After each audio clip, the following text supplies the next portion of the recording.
নমস্কাৰ বন্ধুসকল, আজি আপোনালোকক দেখুৱাব লৈছোঁ নতুন চিলিণ্ডাৰ, যিটো আপোনাৰ দেখিবলৈ সৰু। ইয়াৰ আপোনাৰ 10 কেজি ওজন গেছ সোমাব। ইয়াৰ আপোনাৰ এইটো টোটেল হ'ব 16 কেজি 300 গ্ৰাম। ইয়াৰ চিলিণ্ডাৰটোৰ ওজন হ'ব আপোনাৰ 6 কেজি কিমান হ'ব লাগে, 6 কেজি কিমান হ'ব চিলিণ্ডাৰটোৰ ওজন। এইটো আপোনালোকে সাধাৰণ মহিলা এগৰাকীও ধুনীয়াকৈ উঠাব পাৰিব। একেবাৰে লঘু, দেখিবলৈ বহুত ধুনীয়া। নতুনকৈ আহিছে আমাৰ অসমত, এইটো চবতকৈ ধুনীয়াকৈ দাঙিব পাৰি, এখন হাতে দাঙিব পাৰিব। মহিলাৰ কাৰণে বেছি উজু হ'ব আৰু অনা নিয়া কৰিবলৈ। দেখিবলৈ ধুনীয়া, সুন্দৰ, সৰু জেগাতে লৈ যাব পাৰিব।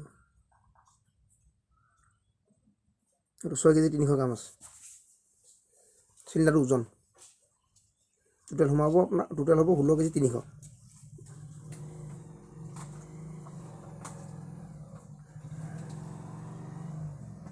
আপোনাৰ গেছ সোমাব 10 কেজি সোমাব।